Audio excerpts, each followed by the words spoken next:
اعوذ باللہ من الشیطان الرجیم بسم اللہ الرحمن الرحیم وبہ نستعین وہو خیر ناصر ومعین الحمد للہ رب العالمین والعاقبۃ للمتقین ولا عدوان الا علی الظالمین الصلاة والسلام علی رسولہ الکریم وعلی آل بیتہ الطیبین الطاہرین المعصومین اما بعد فقد قال اللہ تعالی فی محکم کتابہ المبین بسم اللہ الرحمن الرحیم انما یخشی اللہ من عبادہ العلماء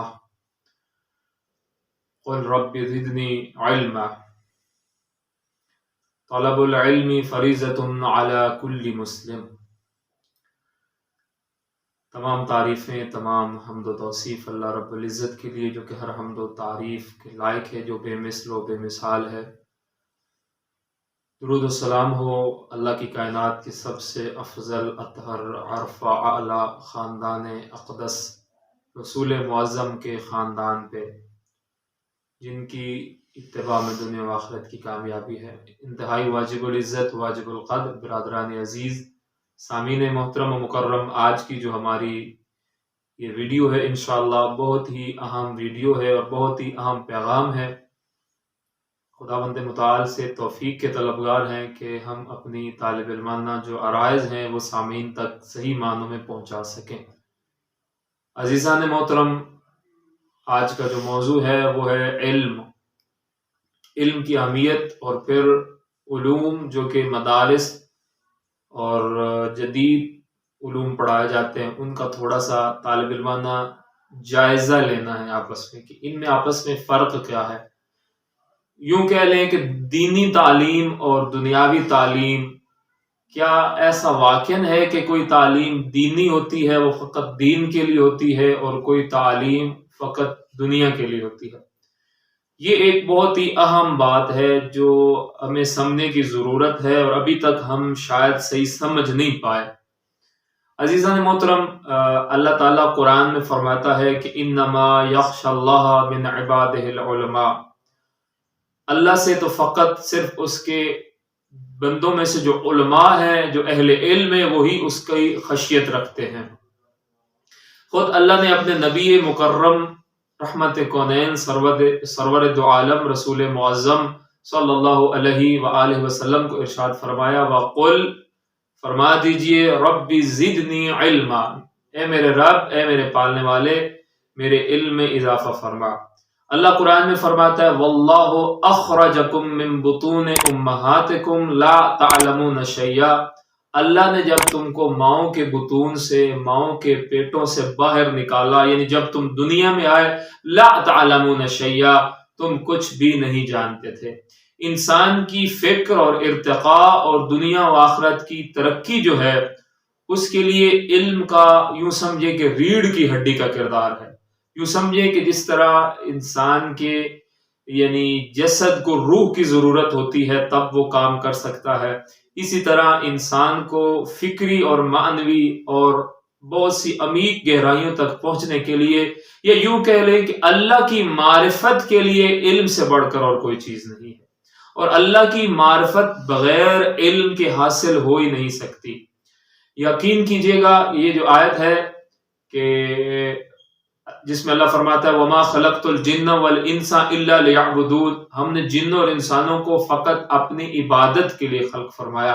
اس میں معصوم فرماتے ہیں، امام محمد باقر علیہ السلام فرماتے ہیں، یہاں إِلَّا لِيَعْبُدُونَ سے مراد ہے إِلَّا لِيَعْرِفُونَ، تاکہ اس کی معرفت ہو، اور اس کی معرفت ہے وہ علوم کے بغیر ممکن نہیں۔ جاہل انسان، خصوصاً مکتب اہل بیت علیہم السلام میں عیب اور نقص ہے انسان کا جاہل ہونا۔ یہ خود سے ایک تفصیلی موضوع ہے، لیکن یہاں ہم نے انشاءاللہ چند ایک باتیں کرنی ہے۔ عزیزان محترم، کوئی تعلیم بھی دینی نہیں ہوتی، کوئی تعلیم بھی دنیاوی نہیں ہوتی، بلکہ جو بھی انسان علم حاصل کرتا ہے وہ اس کو دنیا میں بھی فائدہ دیتا ہے اور آخرت میں بھی فائدہ دیتا ہے۔ لیکن ایک چیز ذہن نشین ہونی چاہیے کہ آیا کہ جو علوم ہم پڑھ رہے ہیں ان کا ہمارا مقصد کیا ہے؟ اگر ہم مادی غرائض اور مادی مقاصد اور یعنی دنیاوی فائدے کے لیے چاہے قرآن بھی پڑھ رہے ہوں تو وہ ہماری دنیا کی تعلیم ہے۔ اور اگر ہم ایک میڈیکل کا اسٹوڈنٹ ڈاکٹر بن رہا ہے، کل کو میں معاشرے کی خدمت کروں گا، تو یقین کیجئے گا وہ دینیات پڑھ رہا ہے۔ اسلام میں دو تعلیم کے کانسیپٹ ہیں ہی نہیں، بلکہ اسلام میں یہ ہے کہ جس چیز کی معاشرے کو ضرورت ہو اس کا پڑھنا ضروری ہوتا ہے۔ اگر معاشرے کو ڈاکٹر کی ضرورت ہے تو ہر ایک کو چاہیے کہ وہ کوشش کرے کہ ان میں سے کوئی ایک ڈاکٹر بنے۔ اگر ایک اچھے عالم دین جو کہ حلال و حرام جس کو جاننا ضروری ہے، اگر معاشرے میں کوئی نہیں ہے تو وہ بھی پڑھنے واجب ہو جاتے ہیں۔ لیکن ہماری بدقسمتی یہ ہے کہ ہم نے تعلیم کو دو حصوں میں تقسیم کر دیا۔ ایک دنیا کی تعلیم، یعنی کیا مراد جہاں پہ سائنسز، جدید علوم پڑھائے جاتے ہیں، مختلف تحقیقی موضوعات پڑھائے جاتے ہیں، لیکن اس میں پھر قرآن اور حدیث اور کلام رسول خدا اور ان کی اہل بیت کا کلام شامل نہیں ہوتا۔ دوسرا بڑا مسئلہ جہاں پہ قرآن پڑھایا جاتا ہے، یعنی مدارس میں قرآن تو پڑھایا جا رہا ہے لیکن جدید علوم نہیں پڑھائے جاتے، فنی علوم نہیں پڑھائے جاتے، اور اس کا نقصان کیا ہوتا ہے کہ ایک بندہ قرآن و حدیث پڑھا ہے وہ صرف ممبر اور مسجد تک محدود رہ جاتا ہے، جبکہ معاشرے میں مختلف شعبوں میں ظاہر کام تو وہی آتے ہیں نا جو جدید علوم پڑھے ہوتے ہیں۔ تو پھر جو جدید علوم پڑھے ہوتے ہیں وہ قرآن و حدیث سے واقف نہیں ہوتے، اس لیے بہت سارے مسائل کریٹ ہوتے ہیں، کرپشن کے مسائل، بد اخلاقی کے مسائل، خیانت کے مسائل۔ تو عزیزان محترم، ان دونوں کو اگر ہم ساتھ میں لے کر چلیں گے، یعنی جہاں ہم جدید فنی اور ٹیکنیکل علوم پڑھیں وہاں پہ ہمیں اپنے خالق کی پہچان اور معرفت کے لیے قرآن بھی پڑھنا چاہیے۔ یہ ایک بڑا سٹیپ ہے جو ہم کو اٹھانا چاہیے، اور کاش اللہ کرے، میری خواہش ہے پاکستان میں ایک ایسا ادارہ وجود میں آئے، ایک ایسا ادارہ بن جائے جس میں جہاں قرآن پڑھایا جائے وہیں پہ جدید علوم بھی پڑھائے جائیں۔ آج کل یعنی ہمارے مدارس میں یہ بڑے مسائل ہیں کہ جدید علوم نہیں پڑھائے جاتے، اس سبب جو مدرسے کا اسٹوڈنٹ ہے وہ کہیں خدمت نہیں کر پاتا، کسی گورنمنٹ کی کسی جاب میں نہیں لگ سکتا، نہ وہ کوئی پولیٹیشین بن سکتا ہے، نہ وہ کوئی ڈاکٹر بن سکتا ہے، نہ وہ کوئی بڑی پوسٹ پہ جس پہ مثلاً جس نے کوئی انتظامیہ کے عہدے پہ اس نے سنبھالنا ہوتا ہے۔ تو اس وجہ سے مختلف مسائل جنم لیتے ہیں۔ تو عزیزان محترم، یہ ہم اپنے بعض ذہن سے نکال دیں کہ دو تعلیمیں ہیں، ایک دنیاوی ایک دنیا نہ۔ عزیزان، مقصد ہے، ہدف اور مقصد کیا ہے؟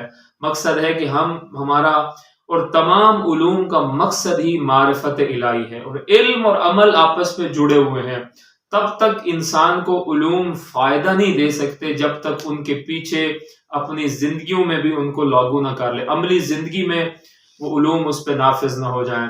تو یہ ساتھ ساتھ ہے، ان کا آپس میں بہت ہی گہرا ربط ہے۔ ایک بہت ہی خوبصورت جملہ ہے کہ العلماء، علماء کون ہوتے ہیں؟ العلماء یعملون ما یعلمون، حقیقت میں عالم وہی ہوتا ہے جس کا عمل اس کے علم کے مطابق ہوتا ہے۔ تو عزیزان محترم، منظم طریقے کے ساتھ ہمیں دو حصوں میں تقسیم کیا گیا۔ بر صغیر کا نظام تعلیم کو جب ہم مغربی طاقتوں کے تسلط میں تھے، جب ہندوستان یعنی مغلوب تھا، اس وقت یہ دو حصوں میں تقسیم کیا گیا۔ دیکھیں، میں سب سے بڑی مثال آپ کو دیتا ہوں۔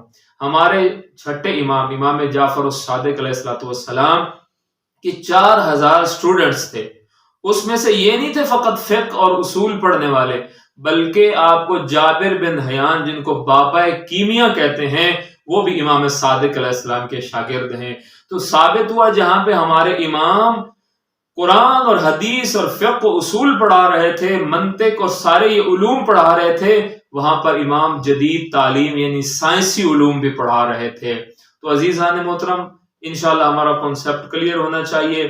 ہمارے جو مسائل ہیں وہ ہیں کچھ نصابی مسائل ہیں، لیکن سب سے جو میری اس وقت اپیل ہے کہ قرآن مجید کو شامل کیا جائے۔ مدارس میں بھی قرآن نہیں پڑھایا جاتا، باقی نصاب میں کیا چیزیں نہیں، یہ اہل علم اس پہ بہتر تجزیہ کر سکتے ہیں، لیکن قرآن نہ مدارس میں ہے نہ یونیورسٹیز میں ہے۔ البتہ اب گورنمنٹ نے ایک اچھا قدم اٹھایا ہے، میں ان کو دلی اپریشیٹ کرتا ہوں۔ دعا ہے کہ اللہ تعالیٰ کرے یہ صحیح معنوں میں امپلیمنٹیشن اس پہ ہو جائے، اور باقی قرآن ہمارے مدارس کا بھی حصہ ہو، اور انشاءاللہ یعنی جدید جہاں پہ ادارے ہیں وہاں پہ قرآن بھی پڑھایا جائے۔